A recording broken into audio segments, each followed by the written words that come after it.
Romans 8:28, we know that all things work together for good for those who love God, for those who are called according to His purpose. This is a verse that has served as a mighty anchor for countless souls navigating through life's darkest and most confusing storms. However, to truly grasp its profound comfort, we must be very clear on what it does and does not promise. It does not promise that all things that happen to us will be good in and of themselves. This is a common and painful misunderstanding. We live in a fallen world where tragic, painful, and genuinely evil things occur. Betrayal is not good. Sickness is not good. The loss of a loved one is a profound tragedy, not a hidden good. This verse is not asking us to put on a brave face and call our pain a blessing. The promise of this verse is infinitely better, deeper, and more powerful. It's the promise that God, in His absolute sovereignty and profound love, is able to take every single thread of our lives, the joyful and bright threads, but also the dark, tangled, and painful ones, and He is actively, intentionally weaving them together for an ultimate and glorious good. Pastor Tim Keller often used the powerful metaphor of a great tapestry. From our perspective here on the underside of history, all we can see is chaos. We see knots, tangled threads, and a pattern that makes no sense whatsoever.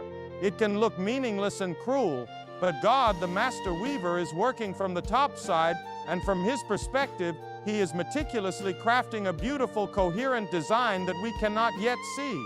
Every thread has its purpose in the final masterpiece. It's crucial to see that God is the active agent here.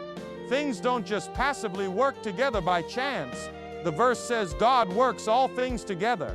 He is the one doing the working, the weaving, the orchestrating. This verse showcases what theologians call the sovereignty of God for the good of His people. It's an active, ongoing process by a personal, loving God who is in complete control. To understand the good that God is working toward, we can look at the very next verse, Romans 8:29, which says the purpose is for us to be conformed to the image of His Son. The ultimate good God is working towards is not always our immediate comfort or earthly happiness, but our holiness. It is to make us more like Jesus. Sometimes it is through the fire of affliction that impurities are burned away and the character of Christ is forged in us. Think of the life of Joseph in the book of Genesis. His brothers sold him into slavery, a wicked, evil act. He was falsely accused by Potiphar's wife and thrown into prison, a terrible injustice. From his perspective, for years it looked like his life was a series of disasters. None of those individual events were good.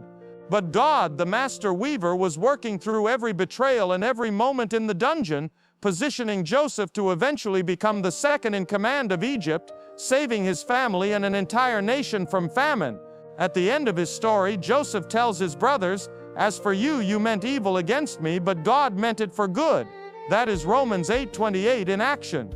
This promise is our assurance that no pain is wasted in the hands of our loving, sovereign God. Our hearts are filled with a quiet confidence, Lord, knowing that you are in control. We thank you for the profound promise that you are working all things, even the most painful things, together for our ultimate good. Help us to trust the work of your hands, especially when we cannot see the final design. We are grateful that our lives are a tapestry held in the hands of a loving and sovereign weaver who is making us more like Jesus.